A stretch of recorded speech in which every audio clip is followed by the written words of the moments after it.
ओम शांति। अव्यक्तवाणी 26 जून 1969। शिक्षा देने का स्वरूप अपने स्वरूप से शिक्षा देना। तीसरा पॉइंट है, टीचर रूप का पार्ट अभी चल रहा है या पूरा हो चुका है। रिवाइज कोर्स टीचर करा रहे हैं या अपने आप कर रहे हो। किसी ने कहा उनकी मदद है। बाबा कहते हैं पढ़ाई पढ़ाते नहीं है लेकिन मदद है। रिवाइज कोर्स के लिए स्कूल से छुट्टी ली जाती है। घर में जिसको होमवर्क कहा जाता है, लेकिन टीचर का कनेक्शन रहता है, साथ नहीं रहता, सिर्फ कनेक्शन रहता है। बाबा कहते हैं टीचर रूप का पार्ट अभी चल रहा है या पूरा हो चुका है। बच्चों के लिए यह समझ की बात है, टीचर अभी भी पढ़ा रहा है या पार्ट पूरा हुआ है। बच्चे समझ जाएं। समझने वाले को इशारा काफी होता है। सभी तो नंबर 1 पढ़ेंगे नहीं और सभी तो नंबर 1 नापास होंगे नहीं। समझ की बातें हैं। समझदार ही समझ जाते हैं। टीचर की पढ़ाई को कितनों ने धारण किया है। हर कोई अपने से समझे, दूसरों को नहीं देखना है। टीचर तो सभी को पढ़ा रहा है, समान भाव से, समान ज्ञान से। पढ़ने वाले पढ़ें। स्कूल में भी एक क्लास में सभी बच्चे नंबर 1 नहीं पढ़ते। तुम कौन से बच्चे हो, तुम चेक करो। समझ की बातें हैं। अब तक बाबा ने जो ज्ञान दिया या दे रहा है, तो कितना पढ़ा हमने, चेक करें। कहाँ तक पढ़ाई की, कहाँ तक ज्ञान समझ में आया। तुम आत्मा हो, यह कहाँ तक तुम समझे हो। अनुभव कितना किया है प्रैक्टिकल में। सुनना अलग बात है, समझना अलग बात है, और उसका अनुभव करना अलग बात है। क्या तुम टीचर के ज्ञान के अनुभवी बने हो? पहला पाठ पक्का किया है। ऐसे नहीं कि कोई बच्चे मिलते हैं तो बस ओम शांति कहने तक आत्मा देखते हैं, दृष्टि या टोली देने तक आत्मा देखते हैं, योग में अपने आप को आत्मा देखते हैं। ऐसे नहीं। आत्मा तो सदा के लिए है। तो पाठ पक्का किया है क्या टीचर का कि हम आत्मा हैं। समझ की बात है। बच्चों के लिए समझ की बात है। बस रोज हाजिरी नहीं लगाओ। मुरली में बहुत बच्चे हैं, कहते हैं 50 साल हो गए ज्ञान में, पर अब तक एक मुरली भी मिस नहीं की। बाबा कहते हैं बहुत अच्छी बात है, पर एक मुरली का एक महावाक्य धारण किया है क्या? अगर किया है 50 सालों में इतनी मुरलियाँ, उसमें से बाबा कहते एक ही मुरली, उसमें से एक ही महावाक्य, मैं आत्मा हूं। बच्चे तुम आत्मा हो, क्या यह धारण किया है? अगर किया है तो जरूर कहना 50 साल में एक भी मुरली मिस नहीं की है, और अगर नहीं किया है तो कभी नहीं कहना, मुरली का अपमान कर दोगे। क्योंकि बस मुरली सुनी है 50 साल में, धारण कहाँ की है? तो मुरली का और मुरलीधर का अपमान करोगे अगर किसी को कहोगे बिना धारणा के कि हमने 50 साल में एक भी मुरली मिस नहीं की है। तो समझ की बात है। इसलिए पहला पाठ कितना पक्का किया है, सदा के लिए। बच्चों को सच में रहना अच्छा लगता है या झूठ में चलना अच्छा लगता है? बच्चे चेक करें। झूठ तो देह अभिमान है, सच तो आत्मा है, तुम्हारा सत्य स्वरूप है। सारे दिन भर में सुबह से लेकर रात सोने तक और रात सोने के बाद सुबह जगने तक कौन पाठ बजाता है? चेक करना चाहिए बच्चों को। देह अभिमानवश माया पाठ बजाती है या आत्मिक स्थिति में रहकर मैं और मेरा बाबा पाठ बजाता है मेरे द्वारा? बच्चे चेक करें। समझ की बातें हैं। सुबह कौन उठता है? तुम आत्मा या देह अभिमान? सुबह नहाता धोता कौन है? चाय नाश्ता कौन करता है? समझ की बातें। बाबा की याद भी कौन करता है? बच्चे अभी सोचेंगे। याद में भी देहाभिमान हो सकता है? होता है, हो सकता है क्या? नाम रूप से याद कर रहे हो तो वो तो देहाभिमान हुआ ना। हम फलाने हैं, हम स्टूडेंट हैं, हम टीचर हैं, हम प्रेसिडेंट हैं, देहाभिमान ही तो हुआ। याद में सबसे ज्यादा देहाभिमान आने की संभावना है, सबसे ज्यादा। याद में माया सबसे ज्यादा आती है, यही वो कारण है। तुम भूल नहीं पाते हो अपने आप को बाहरी रूप से। तुम्हें बाहरी रूप कुछ न कुछ याद जरूर रहते हैं याद में, और इस कारण तुम्हारी याद कभी पहुंच नहीं पाती बाप तक। तुम्हारी याद तुम तक नहीं पहुंच पाती क्योंकि तुम अपने स्वरूप में नहीं आए हो कि तुम आत्मा हो।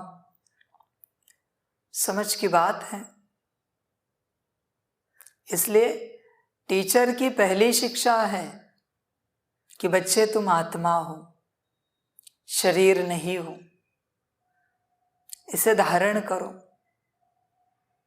24 घंटे, आधे घंटे की 5 मिनट 15 मिनट की बात नहीं है। किसी के भी व्यवहार से, दृष्टि से, बोल से तुरंत समझ में आएगा कि वह देह अभिमान में है या देह अभिमानी अवस्था में है। चुप रहने से, मौन में रहने से कुछ नहीं होता। मौन इसलिए दिया है कि तुम आत्मिक स्थिति में रह सको, वरना किसी को लगेगा कि हम मौन में रहते हैं माना आत्मिक स्थिति में है। मौन अलग बात है, आत्मिक स्थिति अलग बात है। दोनों को एक नहीं करना। तुम मुरली पढ़ रहे हो या सुन रहे हो माना तुम आत्मिक स्थिति में हो, ये कह नहीं सकते। मुरली पढ़ना सुनना अलग बात है, आत्मिक स्थिति अलग बात है। योग में हो, 4 घंटे से बैठे हो बाबा के कमरे में, माना कह नहीं सकते कि तुम आत्मिक स्थिति में रहकर बाबा को याद कर रहे हो। क्या गारंटी तुम्हारे अंदर क्या चल रहा है? तुम्हें भी पता नहीं होता कि तुम्हारे अंदर क्या चल रहा है। ऐसा सब कारोबार चलता रहता है। कहते कि हम योग में थे 4 घंटे से। योग कोई साधारण बात लगी बच्चों को? 1 सेकंड के योग से तुम्हारे अंदर गहन परिवर्तन हो सकता है। 4 घंटे तो बाबा कहते बहुत कमाल की बात है, कोई करे तो। भले सेकंड सेकंड का योग करो, लेकिन आत्मा समझ के योग करो, सत्य विधि से योग करो। 4 मिनट भी बैठने की आवश्यकता नहीं। 4 मिनट में मुश्किल तुम्हारा 4 या 40 सेकंड योग होता होगा, वो भी टूटते हुए। इसलिए सेकंड सेकंड में योग करो, सेकंड सेकंड से मिनट जमा करो, मिनट से घंटे जमा करो। अवेयरनेस में रहकर करो, अलर्ट रहकर करो, बस बैठो नहीं। हाजिरी तो सभी लगाते हैं, बैठने का काम तो सभी करते हैं। बाबा कहते हैं अब समय समाप्त हो रहा है, समय को ऐसे गवाओ नहीं। हाजिरी लगाकर बैठकर सच्चे दिल से बाप को याद करो। सारी धारणाएं तुमने की, माना तुम आत्मिक स्थिति में हो ये कह नहीं सकते। धारणाएं अलग चीज है और आत्मिक स्थिति अलग चीज है। भल तुम ब्राह्मण जन्म लेने से ही सेवा कर रहे हो यज्ञ की, इसका मतलब तुम आत्मिक स्थिति में हो ये कह नहीं सकते। सेवा अलग टॉपिक है, आत्मिक स्थिति अलग टॉपिक है। ध्यान देना इस बात पर, मिक्स नहीं करना। और भल तुम आदि से ज्ञान में हो, जब से स्थापना हुई है 36, भल आदि से तुम ज्ञान में हो, इसका मतलब यह नहीं कह सकते कि तुम आत्मिक स्थिति में हो। आत्मिक स्थिति अलग चीज है और इतने साल अलग चीज है। कोई मुस्कुराता रहता है, जैसे बाबा कहता है कि चेहरे पर मुस्कुराहट हो, चेहरे पर एक तेज हो, खुशी हो। ये तीनों होने के बावजूद भी ये कह नहीं सकते कि तुम आत्मिक स्थिति में हो। मुस्कुराहट बाहरी हो सकती है, खुशी किसी बाहरी कारण के कारण हो सकती है, और तुम्हारे चेहरे का तेज ब्रह्मचर्य से या अच्छे खान पान से हो सकता है। पर इसका मतलब ये नहीं कि तुम आत्मिक स्थिति में हो। समझ की बातें। तुम बड़े ज्ञानी भी हो सकते हो, पर इसका अर्थ ये नहीं कि तुम आत्मिक स्थिति में हो। समझ की बातें। इसलिए पहला जो पार्ट है, पार्ट भी और पार्ट भी आत्मा का, ये गहन है। इसे सभी नहीं समझ पाते, समझदार ही समझेंगे। इसलिए पहले पार्ट को और पहले पार्ट को पक्का करो। बाबा कहते हैं कब तक ये कहते रहे कि इस पार्ट को पक्का करो, कभी तो दिखे कि पक्का किया है, कभी तो सैंपल निकले जिन्होंने पक्का किया है। ब्रह्मा बाबा के जैसा, मम्मा के जैसा, कभी तो दिखे कोई। समझ की बातें।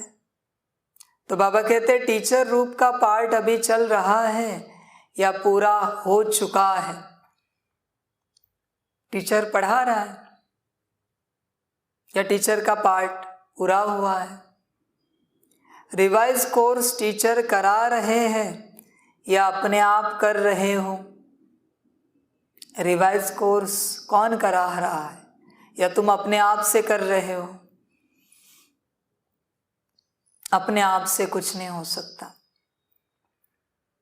अंत तक बाप को करना ही पड़ेगा बच्चों के लिए। बाप के होते हुए साकार में बच्चे नहीं कर पाए, तो आकार और निराकार से हो सकता है बच्चों से। समझ की बात है।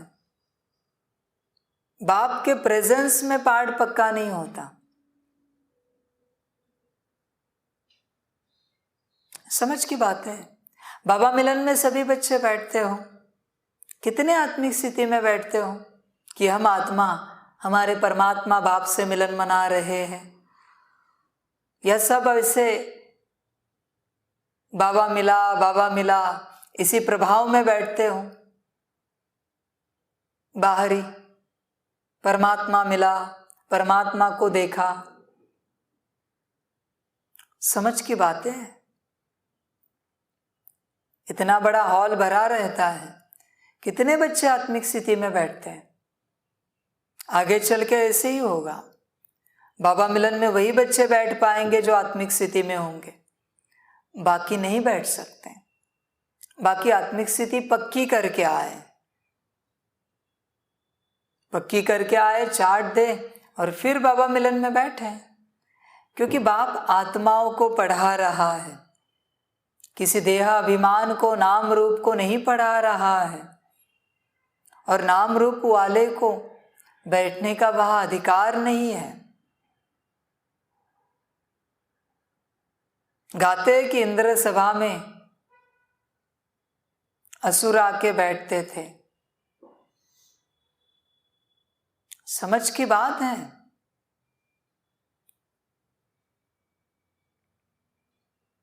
तुम बस काम विकार के अपवित्रता को असुर मत कहो। ब्रह्मचर्य का पालन न करने वाले को असुर मत कहो। असुर माना देह अभिमानी, असुर माना देह अभिमानी, बॉडी कॉन्शियसनेस वाला। सुर माना देही अभिमानी, सोल कॉन्शियसनेस वाला। ब्रह्मचर्य पालन करके, बाहरी पवित्रता खान पान की पालन करके अगर देह अभिमान में बैठे हैं तो असुर ही हुआ ना। सबसे बड़ा असुरी कर्म है देह अभिमान में आना, बॉडी कॉन्शियसनेस में आना। सबसे बड़ा असुरी कर्म है। यही वो असुर है जो इंद्र सभा में आकर बैठते थे, बॉडी कॉन्शियसनेस वाले। इसलिए अंत की इंद्र सभा में असुर नहीं आ पाएंगे। बंधन इन्हीं को है कि टीचर चेक करे कि कौन सोल कॉन्शियसनेस में है, उसी को बाबा मिलन का लेटर दे, परमिशन दे। बाहरी धारणा तो बाहरी है, वो तो कोई भी करता है। पर बाबा की मुख्य धारणा है सोल कॉन्शियसनेस, आत्मिक स्थिति। बच्चों से भी ऊंच सन्यासी बैठे हिमालय में, जिनकी धारणाएं ऊंची है। तुम कल्पना भी नहीं कर सकते, इतनी ऊंची धारणाएं उनकी, सन्यासियों की। अगर तुम धारणाओं की बात करोगे तो समझ की बात है।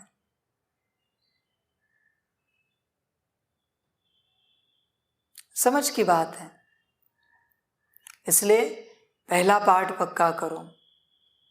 बाप अंत तक यह ज्ञान देता रहेगा कि पहला पाठ पक्का करो। पर पक्का करने वाले कुछ ही निकलेंगे, सभी नहीं निकलेंगे। जिसको नंबर लगाना है लगाए।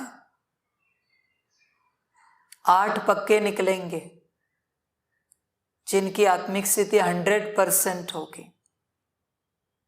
108 अंश मात्र आगे पीछे होगी, और बाकी आगे तो आप समझ जाए। अष्टरत्न वही जो सदा आत्मिक स्थिति में रहते हैं, जिन्हें एक झटके में समझ में आया कि हम आत्मा हैं, स्वयं को आत्मा देखकर सभी से आत्मा का व्यवहार करेंगे, वही अष्टरत्न है। 108 भी वही जो स्वयं को आत्मा देखकर दूसरों के साथ आत्मिक व्यवहार करेंगे, वही 108 है। समझ की बात है। ऐसे 16,108 तक निकलेंगे जिनकी आत्मिक स्थिति नंबरवार होगी। जैसी आत्मिक स्थिति वैसा योग।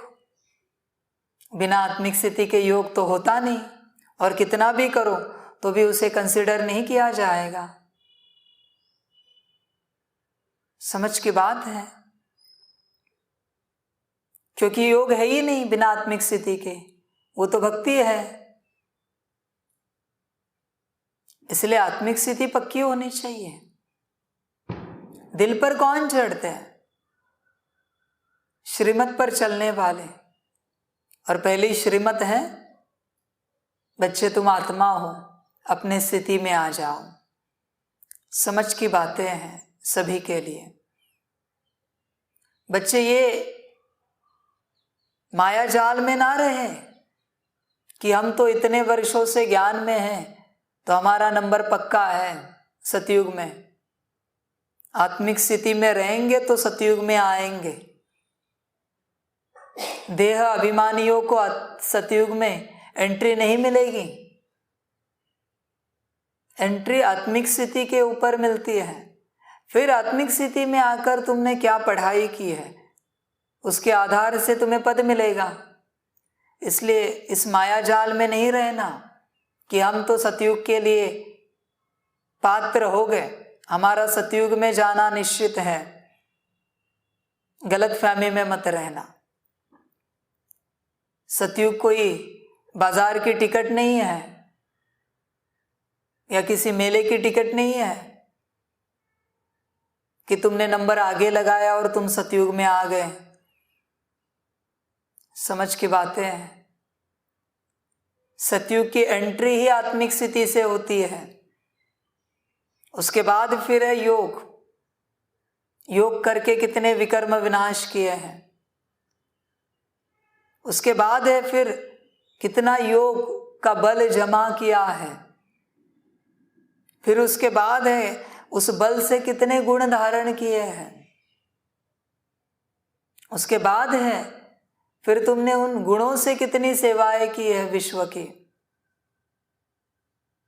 समझ की बातें हैं।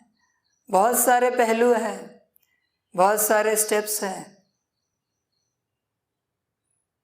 समझ की बातें हैं सभी के लिए। 9 लाख से अगर सतयुग की आदि होती है तो सभी आत्मिक स्थिति वाले ही आएंगे 9 लाख में।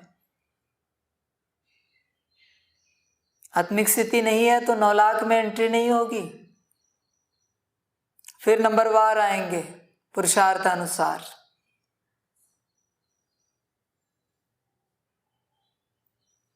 समझ की बातें हैं। यह ज्ञान पूरा आत्मिक स्थिति का है। इसलिए टीचर को अंत तक रहना पड़ता है पहला पाठ पक्का करने के लिए। बच्चे अपने से नहीं कर सकते। अपने से करते तो टीचर को क्यों आना पड़ता। गीता में भी दिया हुआ है ज्ञान कि तुम आत्मा हो। बहुत से गुरु सन्यासी सिखाते हैं कि हम आत्मा हैं, परमात्मा के बच्चे हैं। कोई नई बात नहीं है।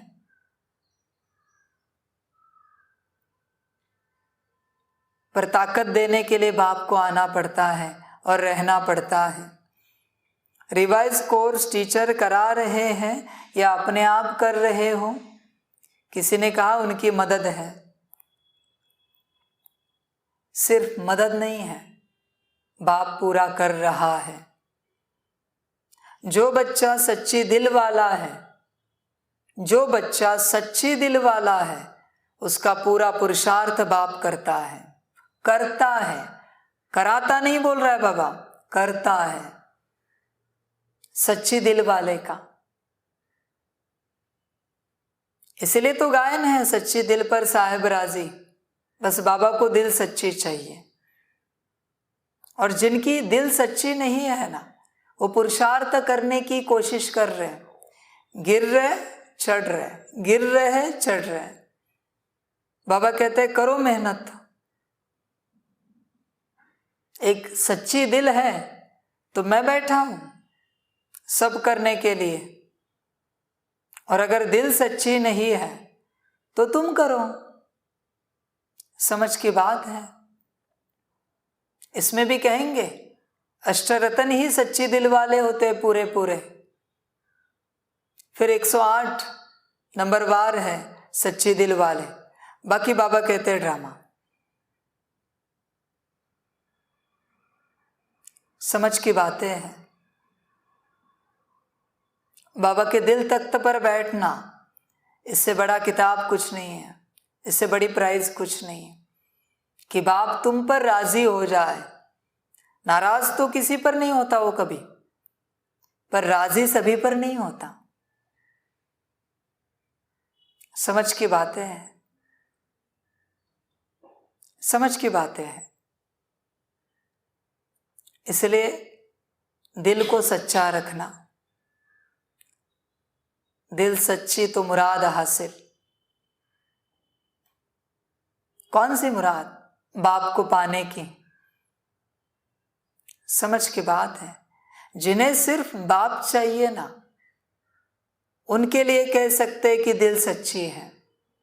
बाप को छोड़कर जिन्हें कुछ चाहिए, बाप का ज्ञान चाहिए, बाप की योग की विधियां चाहिए, धारणाएं सेवा चाहिए, बाप का सतयुग चाहिए, उनके दिल को सच्चा नहीं कहा जा सकता। सच्ची दिल माना सिर्फ बाबा चाहिए निराकार रूप में, बाकी कुछ नहीं चाहिए, सिर्फ बाबा चाहिए। इसे कहते हैं सच्ची दिल। निराकार मिला, बस बाबा कहते हैं बात हो गई। फिर वो निराकार में मिले, आकार में मिले या साकार में मिले, बाप चाहिए। इसे कहते हैं सच्ची दिल, बाकी कुछ नहीं चाहिए। समझ की बात है। ये ऐसे बच्चे हैं जिन्हें विश्व महाराजन का पद भी मिला ना, और उस समय अगर उन्हें कोई कहे कि अगर ये पद दे दो तो तुम्हें बाप मिल सकता है, तो दे देंगे। ऐसे बच्चे हैं ये सच्ची दिल वाले। ऐसे अनंत कल्पों के अनंत पद को छोड़ने के लिए तैयार रहने वाले बच्चे कहेंगे कि हमें कुछ नहीं चाहिए, सिर्फ बाप चाहिए। और इनकी आश यही होती है कि पूरे कल्प भर सिर्फ बाप चाहिए, सतयुग भी नहीं चाहिए। जैसे बाप रखे, झोपड़ी में रखे, कांटों में रखे, भूखे प्यासे रखे, सब मंजूर है, सिर्फ बाप चाहिए। ठंडी गर्मी में रखे, पसीना निकलता रहे, सब मंजूर है, सिर्फ बाप चाहिए। ऐसे बच्चे सभी नहीं बन पाते। बाकी तो बाबा कहते मेरे पास सभी स्वार्थ वाले आते हैं। किसी को मुझसे ज्ञान चाहिए, किसी को योग पूरा करके पद को पाना है, किसी को ऊंची धारणाएं करनी है, किसी को विश्व सेवा करके नाम प्राप्त करना है। सब स्वार्थ वाले आते। किसी को सतयुग चाहिए। मुश्किल कोई निकलते हैं, बाबा कहते हैं मुश्किल कोई निकलते हैं ऐसे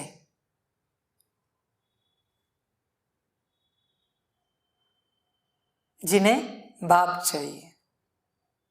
समझ की बातें हैं। तो बाप के बिना पढ़ाई बच्चे नहीं पढ़ सकते। पढ़ाई पढ़ाते नहीं लेकिन मदद है टीचर की, मदद नहीं, वो सब कर रहा है। आत्मिक स्थिति में आना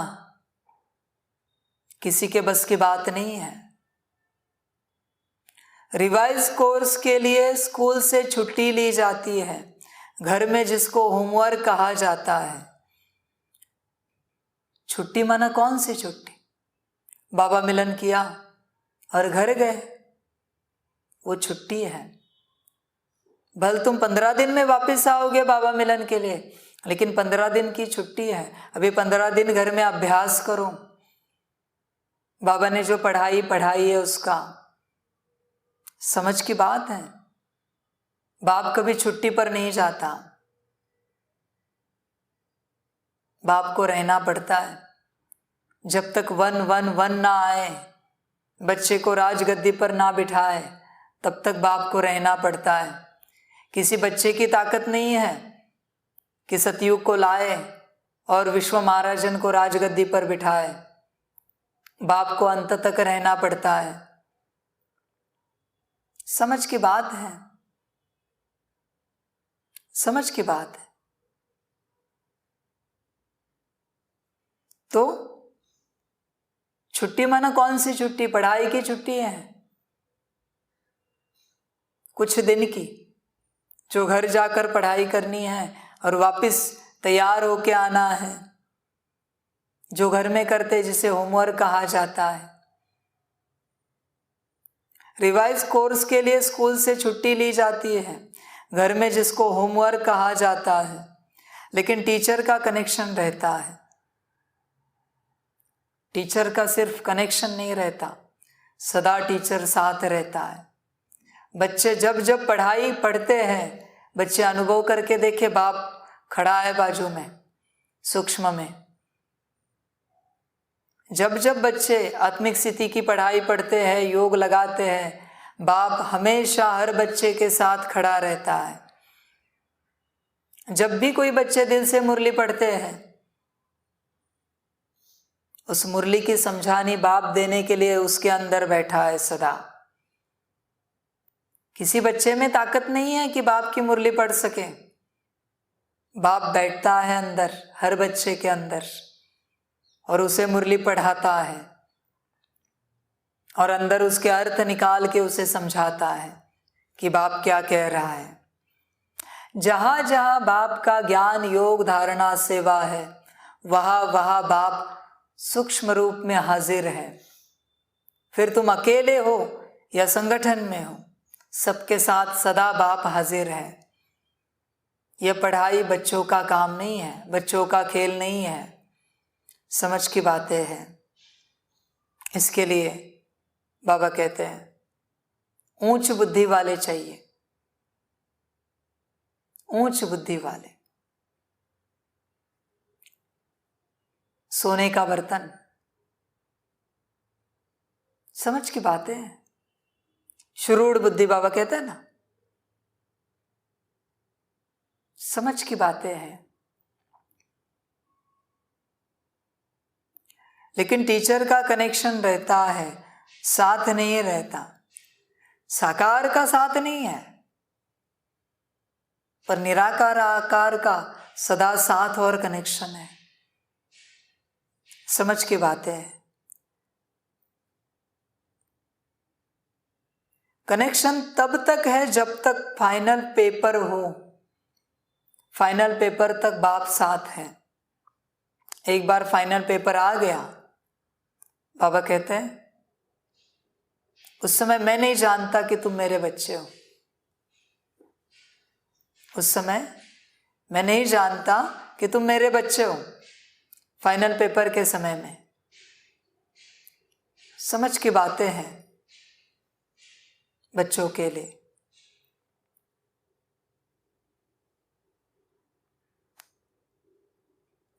इसलिए पढ़ाई पढ़ो, अपने को पक्का बनाओ, पढ़ाई पढ़ो, स्थिति में आ जाओ, श्रीमत पर चलो। बिना बाप के ये पढ़ाई नहीं पढ़ सकते कोई, बिना बाप के। और अगर पढ़ सकते तो बाप को नहीं आना पड़ता। बिना टीचर के कितना भी घर में अभ्यास करो, नंबर 1 नहीं पहुंच सकते। बल टीचर कैसा भी है, जिस रूप से भी पढ़ा रहा है, तुम टीचर की पढ़ाई पर मत जाओ। टीचर अपनी शक्ति देता है जिससे तुम घर में पढ़ पाते हो। बहुत बार स्कूल में किसी क्लास में तुम्हारा ध्यान भी नहीं था, पीछे बैठकर तुम गप्पे लड़ा रहे थे, भले अक्षर नहीं गए उस सब्जेक्ट के अंदर, लेकिन उसकी एनर्जी गई। इसलिए टीचर चाहिए ही चाहिए। बिना टीचर के कोई पढ़ नहीं सकते। समझ की बातें हैं। रिवाइज कोर्स के लिए टीचर हर वक्त साथ नहीं रहता है। साकार रूप में भल ना हो, लेकिन निराकार आकार रूप में सदा साथ है। साकार में किसी का पार्ट है, किसी का नहीं है। बाबा कहते हैं ड्रामा, और क्या कहें। समझने वाले समझ जाए कि वो ड्रामा है या क्या है। तो अभी टीचर दूर से ही देख रेख कर रहे हैं। कहाँ भी कोई मुश्किलात आते हो तो पूछ सकते हो। समझ की बातें हैं। अभी टीचर दूर से देख रेख कर रहे हैं। कई मुश्किलात हो तो बाबा कहते योग में पूछो बाबा से पढ़ाई के लिए। अभी मुश्किलात की भी क्या बात है, तुम आत्मा हो, परमात्मा को याद करना है। और ये जो कुछ चल रहा है वो सब ड्रामा है। और ये युग परिवर्तन का, कल्प परिवर्तन का समय है। कलयुग से सतयुग होने जा रहा है। अभी इसमें क्या मुश्किलात हैं, बच्चों को क्या समझाएं। समझ की बातें हैं। कोई बच्चे समझ नहीं पाते। जिन बच्चों को ज्ञान समझ में नहीं आता उन्हें योग में बिठाओ।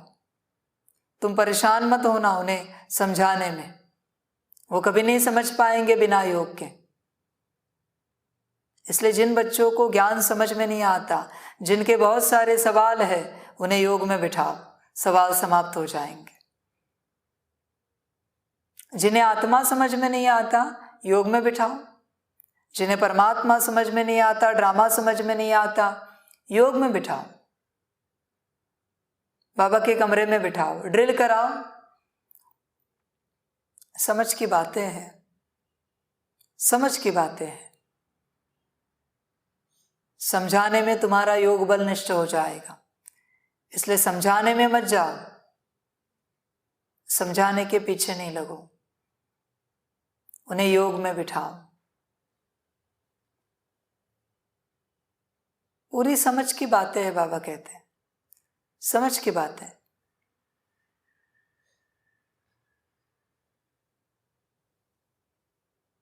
समझदार ही समझेंगे, बाकी ना समझ सवाल करते रहेंगे।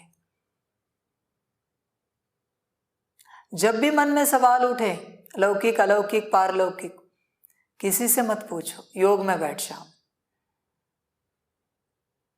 सवाल माया है, उस माया में मत जाओ। माया में मत जाओ, तुम योग में बैठो। कहा भी कोई मुश्किलात हो तो पूछ सकते हो, लेकिन जैसे पढ़ाई के समय साथ रहते थे वैसे अब साथ नहीं। अभी दूर से पढ़ाई चल रही है। लेने वाले ले पढ़ाई, समझने वाले समझ जाए पढ़ाई। समझ की बात है। जैसे जैसे समय आगे बढ़ रहा है, क्लास में सभी नहीं बैठ पाएंगे। न क्लास में बैठने का अधिकार सभी को मिलेगा। समझ की बातें हैं। क्लास में बैठना है तो समर्पण हो जाओ।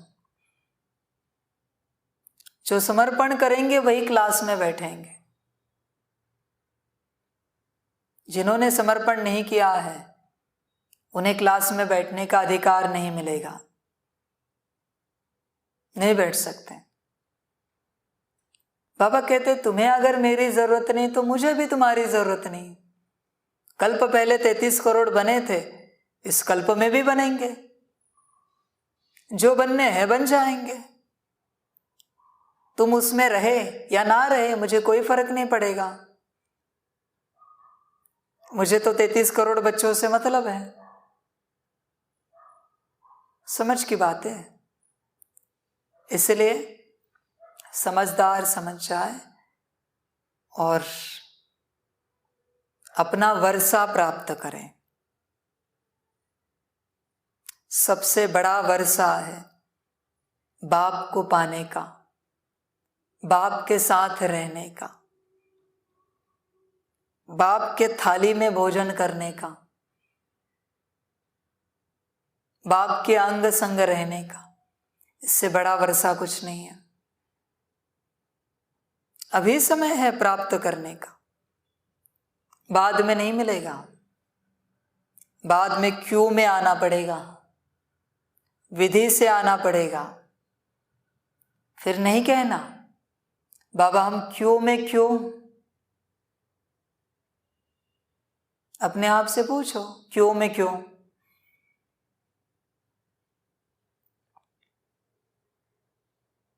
समझ की बातें होती है। समझदार समझ जाए और वर्षा प्राप्त करें।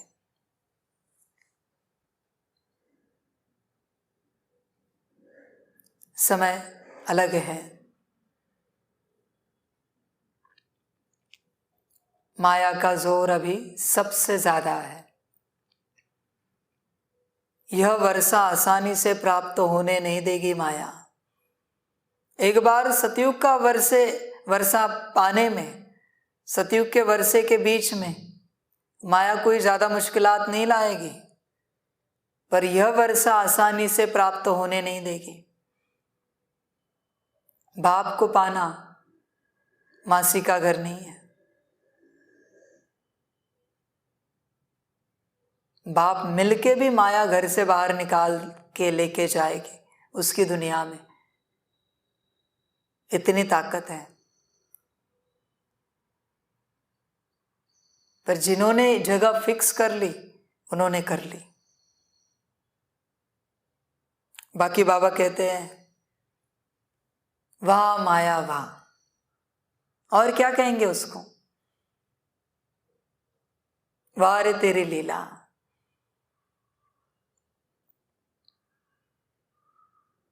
समझ की बातें हैं।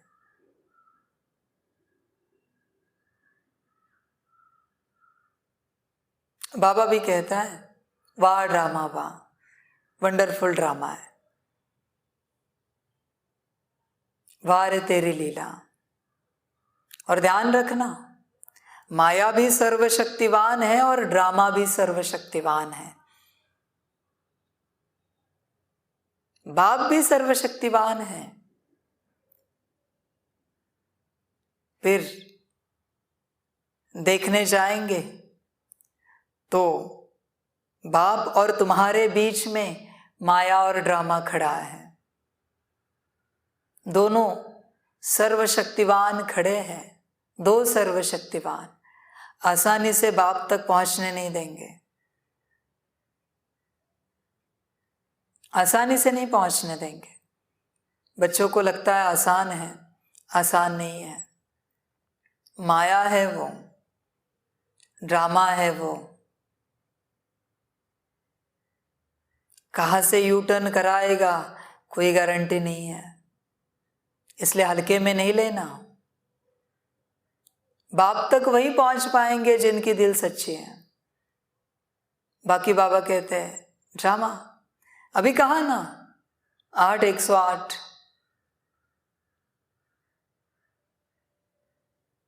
समझ की बातें हैं।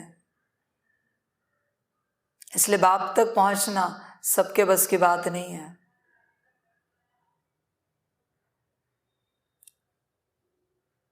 समझ की बात है। इसलिए बाबा कहते पढ़ाई पर ध्यान दो, आत्मिक स्थिति का अभ्यास करो, योग पर ध्यान दो, संसार से ध्यान हटाओ, बाकी सारी बातों से ध्यान हटाओ। लौकिक संसार से निकले हो तो अलौकिक और पारलौकिक संसार में फंसना नहीं, यज्ञ में फंसना नहीं, सेंटर में फंसना नहीं। वो बाबा का है, बाबा जाने, बाबा जैसे चलाना चाहे, तुम फंसना नहीं मेरा मेरा करके। मेरा तो एक शिव बाबा, दूसरा न कोई। समझ की बात है। इसलिए योग को बढ़ाओ और रोज अपनी दिल को चेक करो, तुम्हारी दिल कितनी सच्ची है। निश्चय का आधार है सच्चे दिल, बाकी कुछ भी नहीं। जितनी दिल सच्ची उतना निश्चय। और सच्ची दिल में कोई परसेंटेज नहीं होता, जैसे निश्चय में परसेंटेज नहीं होता। या तो दिल है या नहीं है, सच्ची दिल में परसेंटेज नहीं होते। इसलिए अटेंशन रखो अपने पर। समय बहुत तूफानी है, ध्यान रखना सभी बच्चे। बस मेरा तो एक शिव बाबा, दूसरा न कोई, सदा मौज में रहना। अच्छा, ओम शांति। सभी बच्चों को बाप की पदम गुणा, याद, प्यार, गुड मॉर्निंग और नमस्ते। सदा खुश रहना, मौज में रहना और बाप की याद में रहना। अभी क्या कहे, बाप की याद में रहना, ये ना कहे तो क्या कहे। कम से कम उससे तुम्हें ताकत मिले और तुम सुखी हो जाओ। बाप यही चाहेगा, बच्चा सदा सुखी रहे, सदा मौज में रहे, सदा खुश रहे। बल दिल सच्ची नहीं बच्चे की मेरे प्रति, हर जानी, पर बच्चा तो सुखी रहे। लौकिक में ऐसे बच्चे होते हैं जो माँ बाप को भी लात मार देते हैं, फिर भी माँ बाप यही चाहते हैं कि बच्चा सुखी हो जाए, मौज में रहे। कभी कोई माँ बाप उसे शाप नहीं देते। सुख की भावना उनके लिए कामना करते हैं, भले बच्चा जैसा भी, लेकिन सुखी हो जाए। इसलिए बाप भी सारे विश्व के लिए यही शुभकामना करता है कि सारा विश्व सुखी हो जाए। भले बच्चे जैसे भी है, जो भी है, बस अपने पार्ट में खुश रहे, मौज में रहे, सुखी रहे। बाकी ड्रामा की मर्जी और साथ साथ माया की मर्जी। अच्छा, ओम शांति। सभी बच्चों के लिए डोली स्वीकार हो। ओम शांति। रूहानी बच्चों की रूहानी बाप को पदम गुना पदम की पदम पदम पदम गुना याद प्यार गुड मॉर्निंग और नमस्ते नमस्ते नमस्ते। अच्छा, वाह वाह वाह। शांति।